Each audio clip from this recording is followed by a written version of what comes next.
podcast with me, Bob. This is my 2 cents. I told you guys that I was going to look to have guests on, right, at some point, to further the conversations that we typically have here on the show. So I have, I would say, a very inept individual that's joining the podcast. I think they would say in the Christian world, he's a seasoned saint. Along those lines, he's joining me, Mr. Patrick Paris. So a round of applause for brother. All right. Patrick, thank you so very much for stopping in and for me to get a chance to conversate with you, because that's the way I always like to look at this. We known him for a little bit of time, and he's left a dent, so to speak. He's very thought provoking. And I think that he could definitely add a lot of flair to the situation, to say the least, right?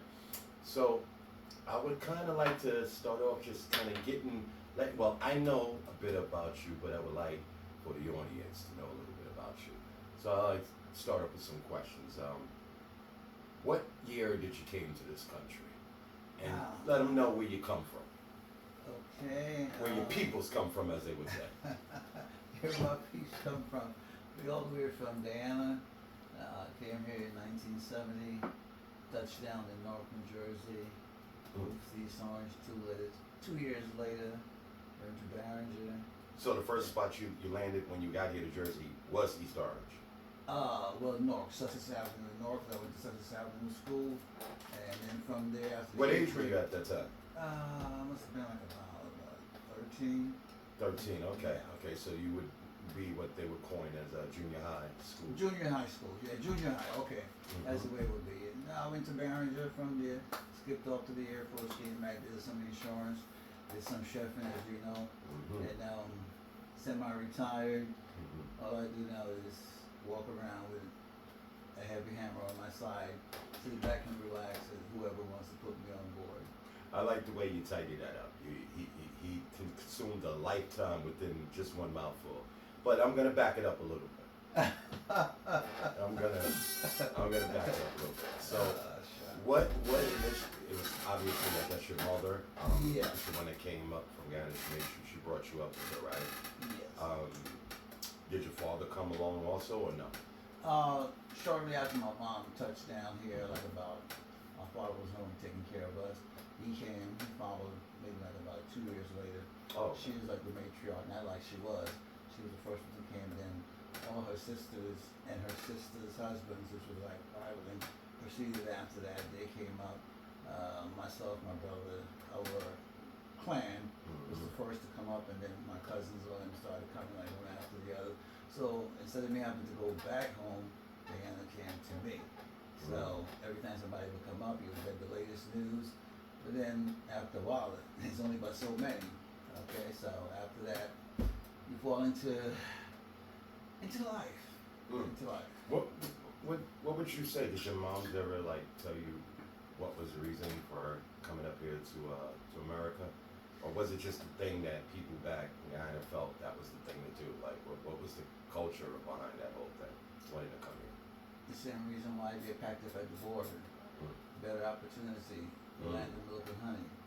Everybody wants to come here. The ones who tell you that they don't, I don't know. Yeah.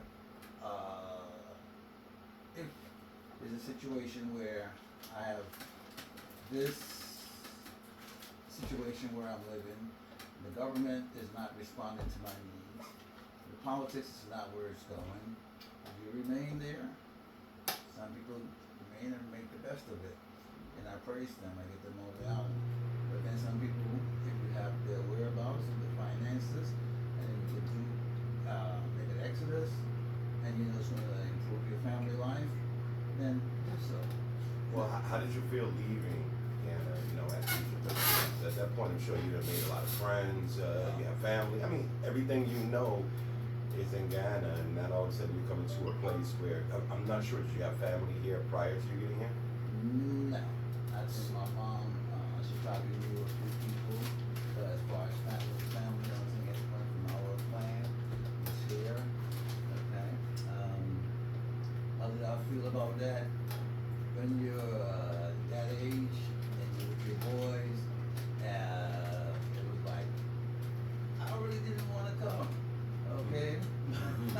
I mean, that makes sense. You're Yeah. 13 years old and you're kind of coming into your own at that age. You know, you're just reaching teen. You know? Teens, you have whatever, some girl that you like, but Absolutely. nothing serious, of course, Mhm. at that age. And in fact, I remember the day they came to get me to get dressed to come here because it was a big thing coming to America. Like Eddie Murphy coming to America, you have all your gear and stuff. Mhm. And I was with my friends and we have a game we call it Gum, and I was playing and we were having fun like we do every day. Yeah. Every day. And then it comes and say, you gotta get dressed. Grandmother, my grandmother was looking after us after my mom and dad came. Grandma said, come on now. Okay, because we gotta go to the airport and all this other stuff. Mhm. I'm like, yo. No, I didn't say yo. That's more than slang here. I'm like, ah. And all my boys were like, they wanted the opportunity. I don't know why I was so reluctant. Okay, So your friends actually would have wanted to swap places. with swap places with me, because coming, whether it was Eddie Murphy or me, or anybody Mhm. coming to America, is still big. you. Of course. This is no, like you're going to one of the islands, okay? Mhm. You come into where, as they say, with the most powerful, the most greatest military, and the government does this and that to, Mhm. the ones who do it correctly, okay, Yes. would bring the country together, so forth and so on, compared to where I was living. 1970. I'm trying to think. What president would that be? Is that Nixon? Uh, Do you remember what the president was at the time? Shame on me. yeah. Who was the president? Was So it I Nixon? know Kennedy was already dead. Yeah, Kennedy was already dead. Yeah. Malcolm was already dead. Mhm. King was already dead. Mhm. That's a good question. I gotta Google that. Okay. Yeah. Yeah. Who was? Because I'm trying to think. Lyndon B. Johnson might not have been the president at that moment. I think he was already probably out of office at that. Probably was. Let me get And my that- eyes. But that's 1970 years old, right? Yeah. Well, while he's moving that, let's see how President of the proficient United I was States, at calling it. 1970. I'm just off the dome. I've been drinking a little bit too, so you got to pardon. It was Nixon. Nixon. Sorry. There you go. Yeah. I called that one. So Yeah, you called so that one. Tricky Dicky Tricky Dicky. was the one that was in charge when you got here, Yeah. right? So to speak. Now, let's say you got here now, right? Mhm. You're fresh on the scene. Mhm. You landed in Newark, right? This is after the riots too. After It the was Newark just riot. calming down, just cooling down. It was just cooling when they down. say after, there's no such thing as after a riot. Mhm. But once it happens, once it occurs, like a fire, okay, you might put the fire out, Mhm. but You still got the fallout. Yes, the smoke is still there. Mhm. Okay. Mhm. So it still was sort of a hot like haven, when you pretty much got here to Newark.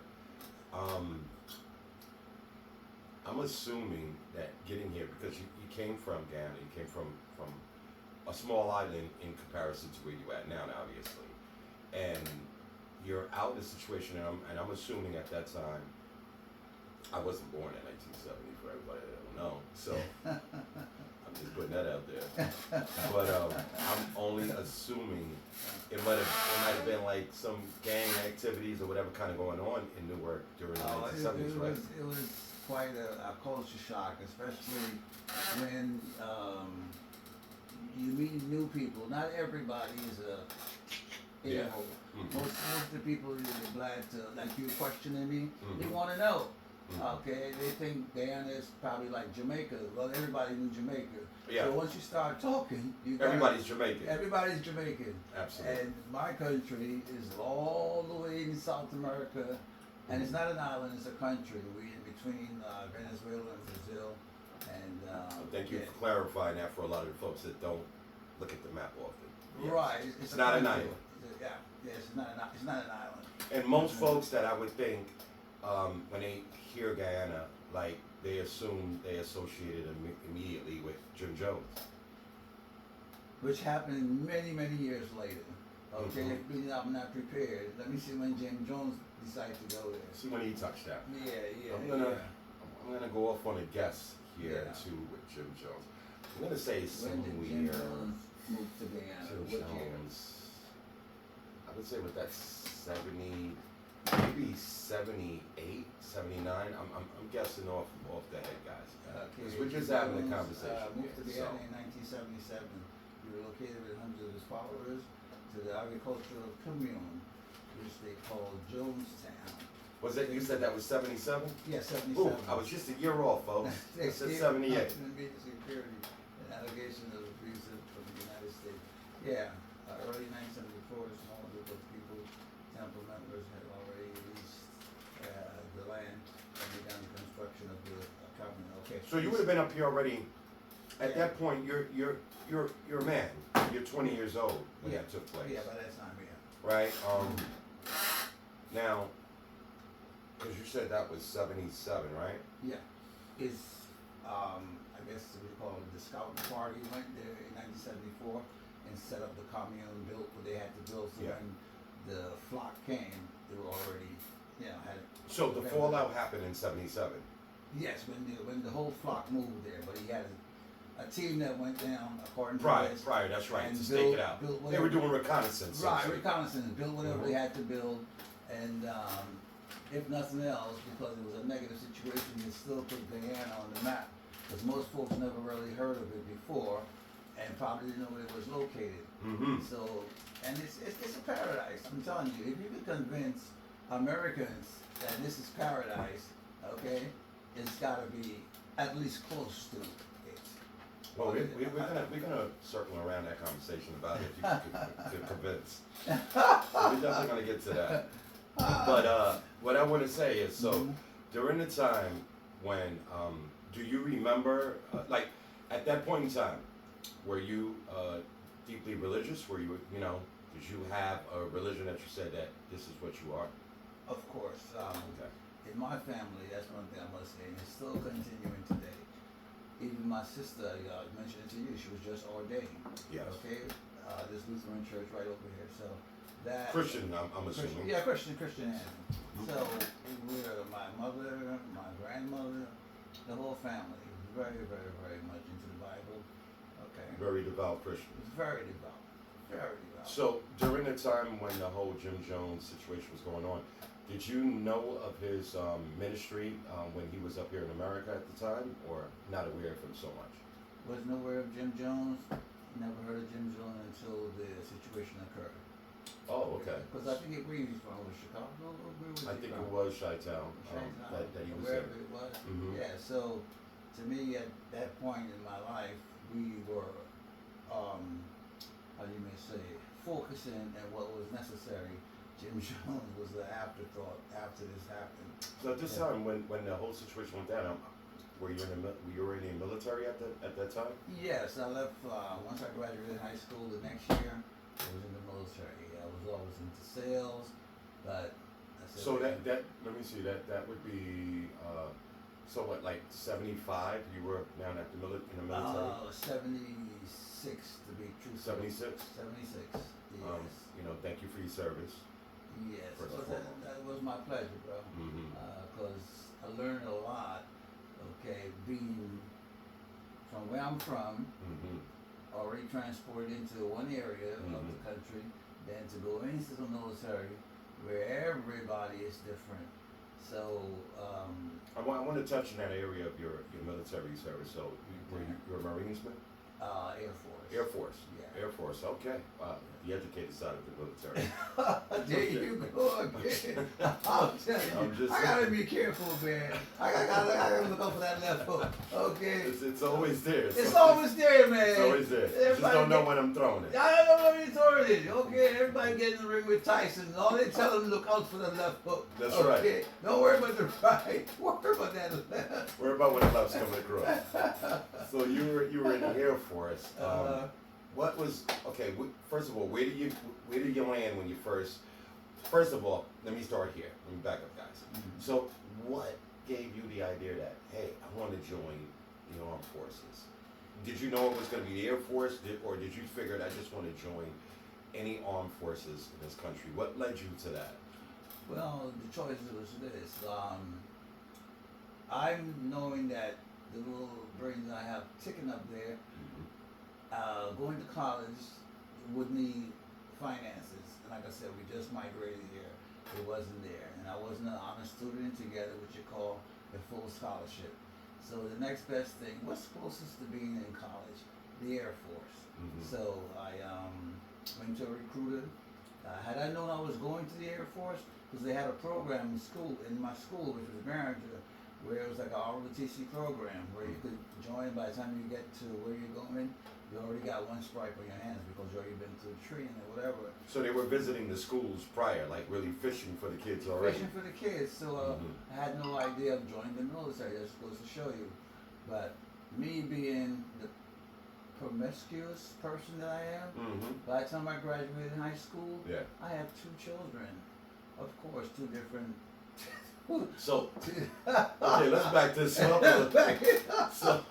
So when you were a senior in high school, you already had 2 kids. 2 children, yes. 2 Man. different mothers, of course. Cause, bro, Keeping listen, that Caribbean root strong. bro, come on, man. And the young ladies in school were like, I shouldn't compare them. You can't compare women to women because not that they were, what you say, beautiful to me. I shouldn't say Guyanese Americans, but women. I realized then that I just love women. I love the women that raised me. Yeah. Okay, I had 5 mothers. My mother's sisters, and my mother, and my grandmother, and my aunts. Okay, and my mother to make it real. So women were a big part of your life, and to pull you back in perspective. Now that I understand, you had 2 kids, and you're just getting out of high school, obviously now, right? So it kind of led you to think, hey, you know what? I got to do something because I got 2 lives that's depending on me, right? Where do I go from here, right? So now all of a sudden the military seems like probably the best thing, right? The best thing. Okay, the best I option. couldn't go sit in no college classroom for 4 years to get a degree, whatever the case might be. And I know the education system, let me put it this way first of all, the education system in Guyana is up here. The British made sure that you focus and everything is basically stressed on memorization, okay, because that's the way the British system is, including to today. Yes. Okay, any country that they occupied and colonized, their education of that particular country is up here, just like the British. So when I came here, like in Sussex Avenue School, in fact, I was supposed to leave Sussex Avenue and go to Barringer, but that's why I graduated in '76, because if I had left and went to Barringer, which is when I was a proper age to go to Barringer, I know I could do the work. But being in my primary school, I began to meet people, know people. In fact, they had put me because of ignorance of my parents. They didn't know the school system per se. They put me in a grade. They put me in the 6th grade. I said, this work is way too easy. I've done this when I was like 8 or 9 years old. So they skipped me from the 6th to the 7th, then from the 7th to the 8th. So now I can either stay here and graduate with my peers or go to Barringer. Let me graduate with my peers because I'm getting to know people and these are my friends. Yes. So we all went to Barringer together. I should have been in Barringer 1 year before. Really, yes. But anyway, here nor there, got to Barringer. I think it was a piece of cake. It was a cakewalk, just like in primary schools. It was a cakewalk because the work. In fact, I worked every year I was in Barringer. I would leave school, go to work, do my homework, because the work was. And you were working at this time as well. Yeah, I could have left. I should have went straight to a college or something at that point. Okay. Yeah, I should have, but of course, it didn't depend on me.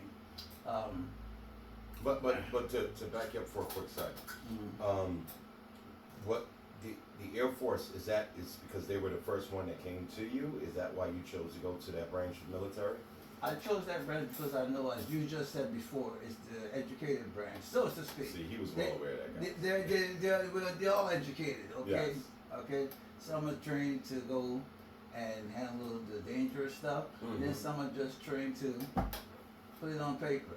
Okay, even though You have people. It's the office side of the military. It's the office side of the military, and that's Yes. why I said business administration specialist. Mhm. Okay. Plus, I had typing in high school, and I could type at that time. No kidding.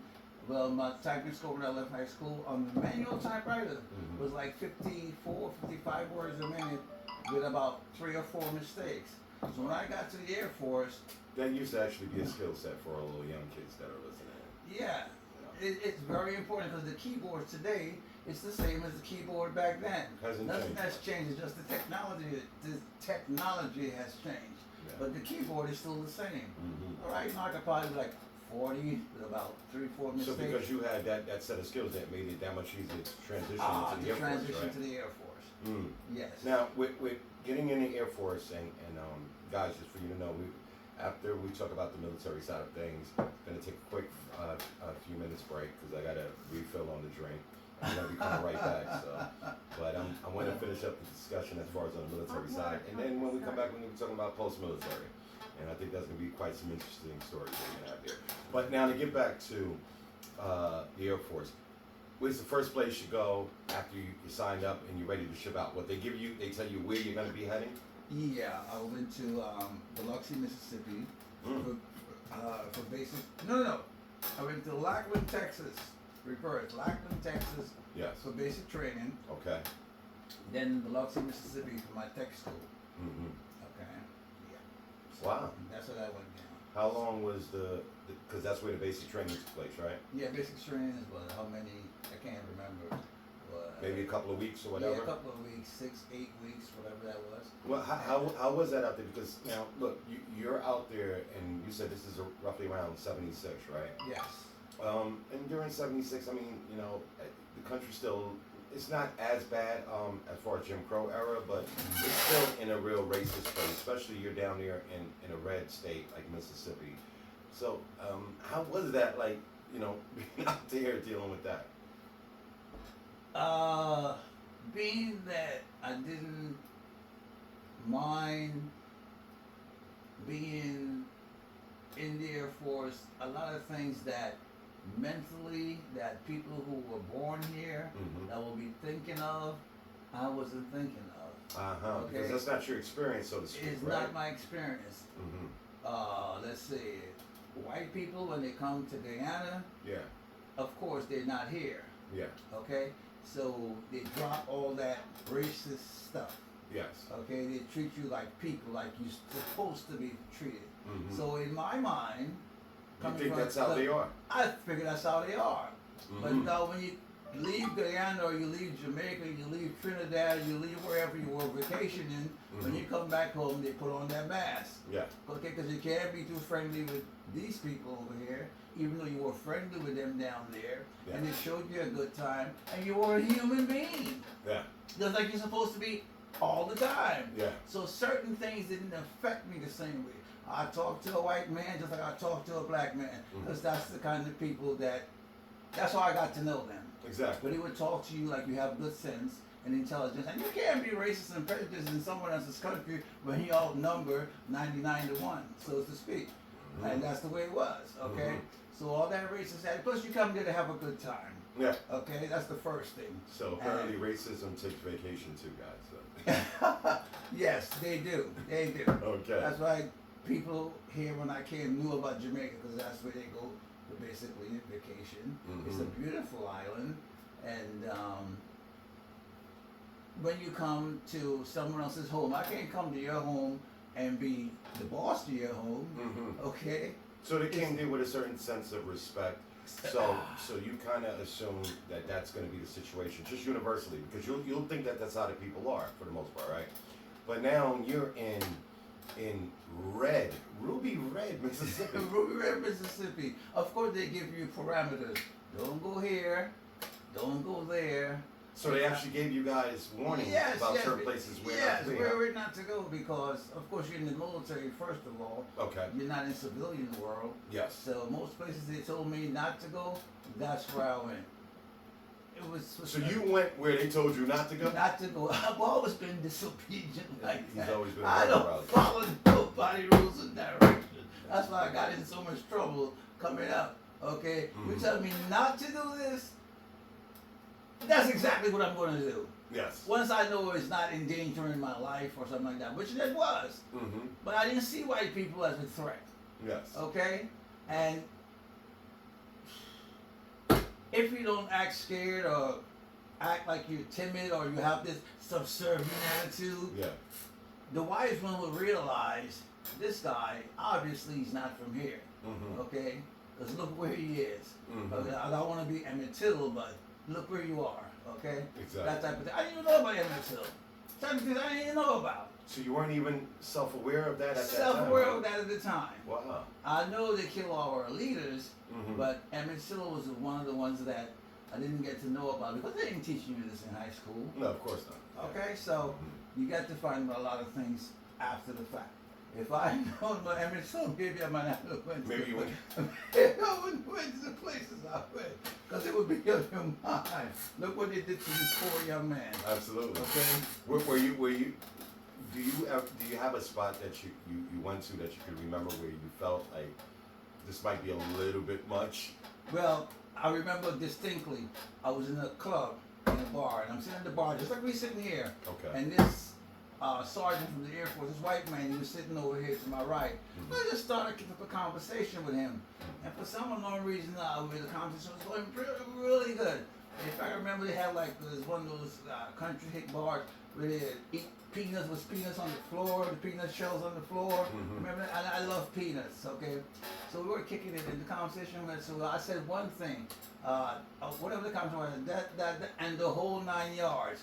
I heard the statement, not knowing it referred to a 9-yard belt of ammo that you will feed through the machine guns. Yeah. And when I said, and the whole 9 yards, he just lit up, and we had the best of time.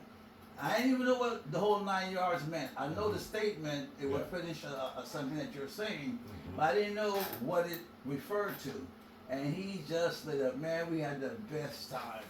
Wow. The best time. Yeah. Yeah. Wow. Wow.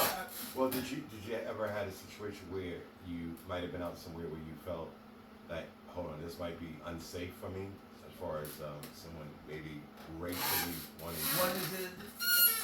Not really, because I didn't put myself in harm's way. I'm conscious enough to know Mhm. that you don't go overboard. So you didn't go to a bar where you see the Confederate flag just Oh no, bravely flying? Because like I said, this guy was also from the Air Force. Mhm. Okay, so he wasn't a redneck.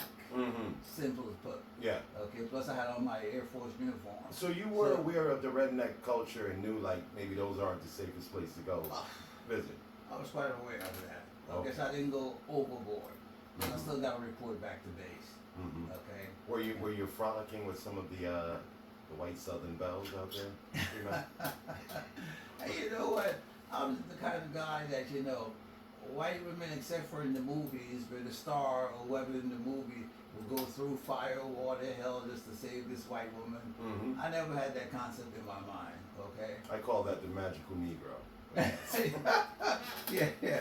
You weren't much the magical Negro. Yeah, I Gotcha. like my dark-skinned women, dark. Okay, you gotta like be that dark. melanin. You gotta be hot melanin, because that's what I used to seeing. All my aunts are dark, my Mhm. mother's dark, my father's And dark. that's how you define obviously. beauty. And that's where even my spouse, Mhm. recently, but all my children are dark, okay? Mhm. Because I love my people. Mhm. Because I wasn't aware that put this woman on a pedestal because she has white skin, but she ain't got the figure. She ain't Mhm. got the looks. Mhm. She ain't got what it takes. Mhm. Okay. To capture your eye. To capture my eye. And yeah. You gotta be built a certain way. Okay? And I ain't gonna go into any further details. Mhm. Okay? Your backside is flat and your head looks.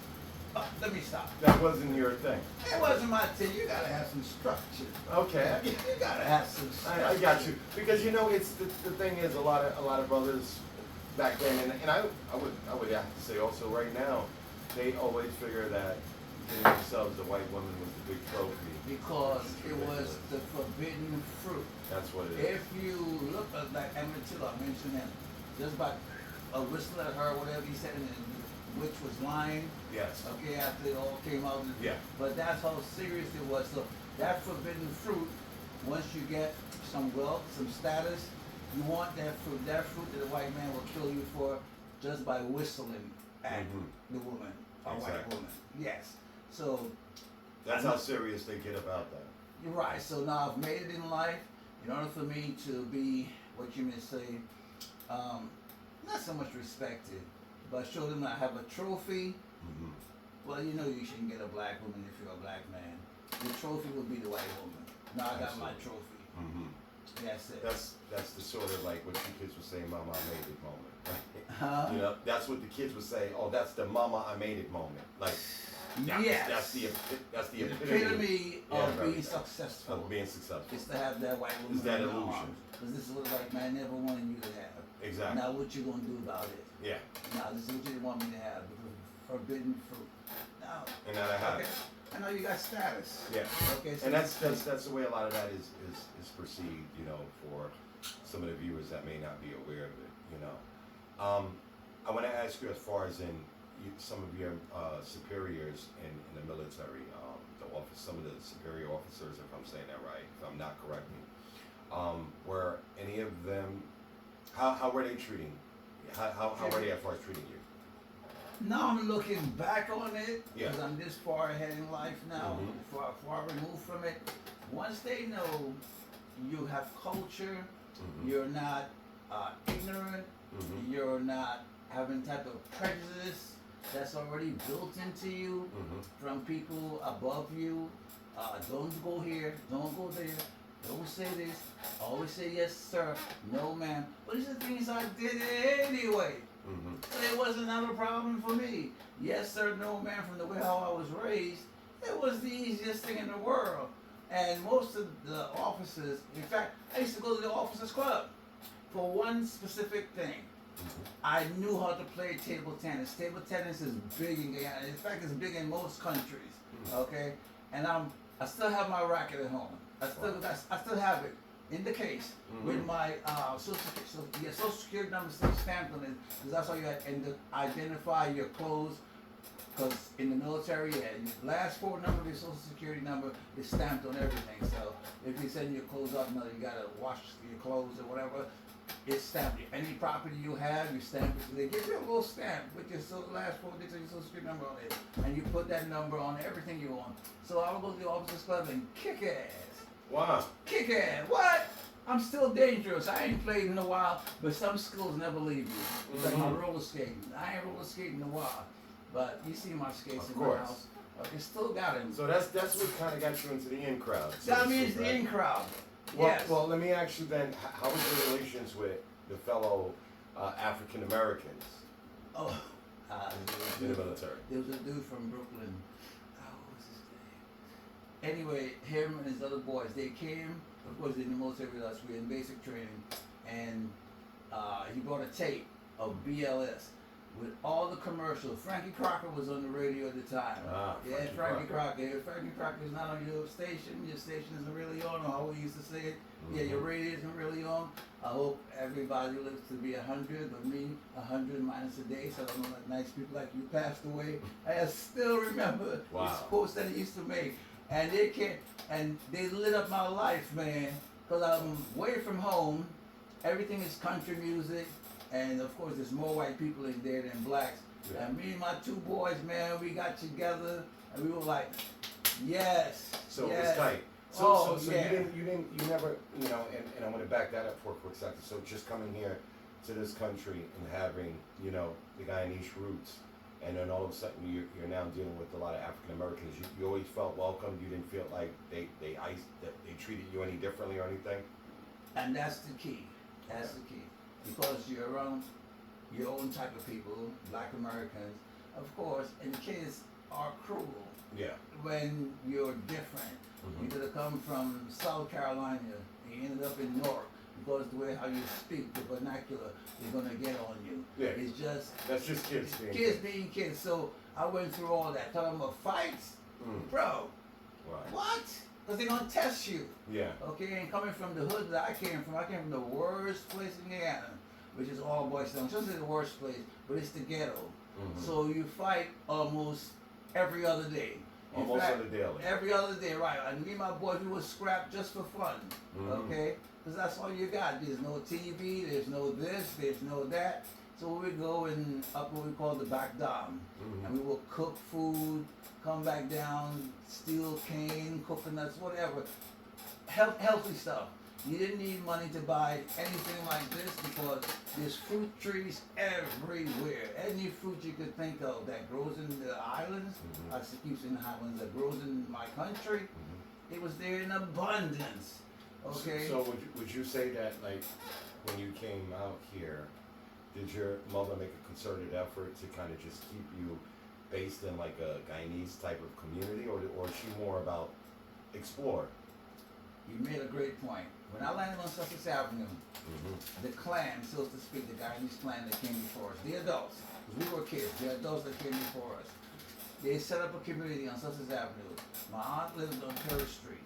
We lived on Sussex Avenue on 5th Street. We had family friends, okay?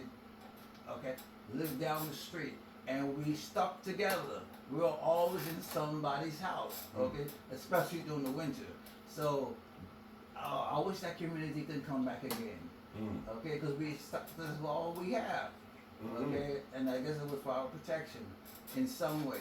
But it was like at least 8 or 9 families that lived 1 block, 2 blocks away, and we all, yes, we stuck together. It's just like if you go someplace and you don't know where you are, and there are people there that you know, that's who you're gonna gravitate. Yeah, you're gonna get a little tribal, right? You're right. Tribal is a good word. We were very tribal because we all talk the same. We all eat the same foods. Okay, the music, everything about the culture. That's yeah. And somebody always have a birthday. Somebody always have a this or a that. So we all were gathered. Okay, and you felt yes, you're still in Guyana. Okay? Yeah, you have. To me. You still have that feeling. Still felt that way. Still felt that way because there's nobody else inviting you to come to their homes. Nobody else inviting you to come to their party. Okay? So, yes. And it's still like that today. Even though we're spread out. Even though people are in different states. Okay? We still communicate. Like my sister's in Georgia, my brother's in Georgia, my aunt's in Georgia, but we still communicate. We still communicate. It doesn't matter. We still communicate. So, would you say growing up here now in America, were most of your friends Caribbean or Guyanese or African American, or was it just an equal blend of different friends? What would you say?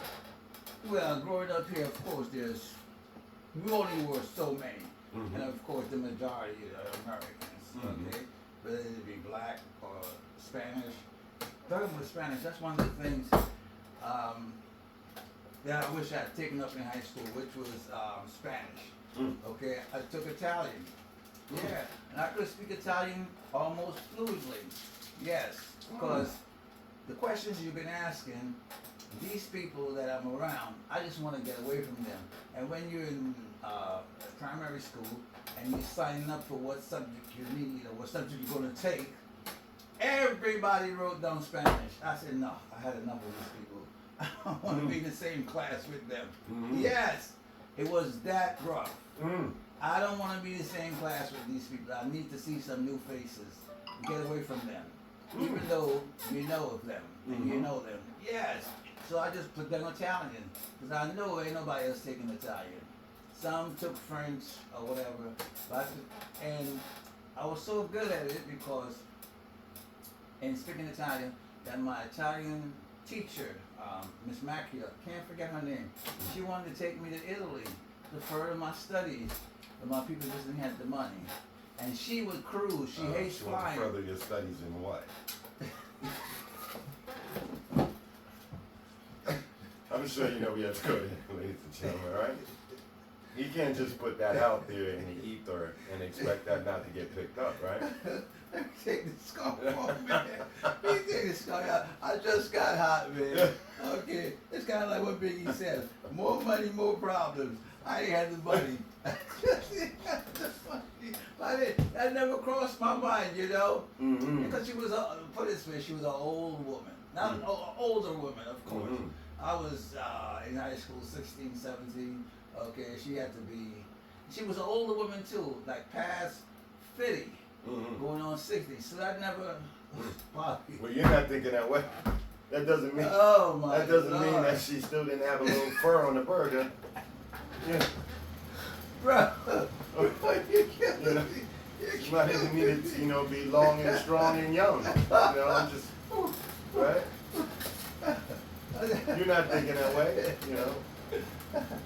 Again, it's kind of like going to college. Yeah. Didn't have the money, so I chose the Air Force. And she wanted to take me to Italy, and she always cruised. Because when it was summertime, people out of school, everybody's out of school, she would cruise. She hated flying, and she wanted me to go with her. Mhm. Okay, I know my parents just said no. You would have left the boy and came back a man. Woo! Bobby, I need another drink, man. you got me on that one, bro. Because Miss Mackey, I just loved her. Uh-huh. But she took a special interest in me. I'm sure she did. Oh my God! I don't believe this guy. Okay, alright, you got me against the ropes, but I'm coming off the ropes. You know I'm coming better off get the off ropes. those I ropes. better get off those ropes. Your corner screen and get off the rope. Get off the ropes before we throw the towel in. I gotta get off the ropes. That's good, man. We got about another minute before we take a break. So unfortunately, Oh, your man. moms didn't have the finances to send you out there. Yeah, or maybe she was thinking as an adult, like you were thinking. Absolutely. You see, I didn't see. See? Yeah. All these years later, and now they kind of just come to the surface, right? Yeah, 'cause what might have been going on there? Cause she's an adult. Yeah. I'm still a kid, so to speak. Yeah. Okay. Even though I left high school with 2 kids, Mhm. but you know. You might Yeah. have had 4. Oh my God. Boy, you terrible. You terrible. Next time I'm gonna be ready for you. Okay. Oh, you man. you got this round. You got this round. That's quite interesting. I mean, it's the fact that you had the foresight to think, instead of just taking the basic course, like most people are going to grab Spanish. Exactly. Right. You chose to take, to learn, Italian. And that Yeah. speaks volume about the person you are, because you're not a person that just go with the grain. You're an outside thinker, right? And that's Outside what the I was, box. Yeah, you're very outside the box. Very much outside the box. You know what I'm saying? And In fact, not cutting you off, Mhm. I graduated outstanding student in Italian. It's in Barrington Records. wow. It's there. See Real that? talk. He's, like he said himself, he's a guy that's extremely outside the box. I forgot about And the that. only thing is, what's her name? Miss Mackey. Miss Mackey just wanted him in the box. And you know what I mean? We're going to take a quick break, ladies and gentlemen. We're going to come back and follow it up. Good I forgot conversation. about that. Thank you, Bobby, for bringing that up. Yeah, graduated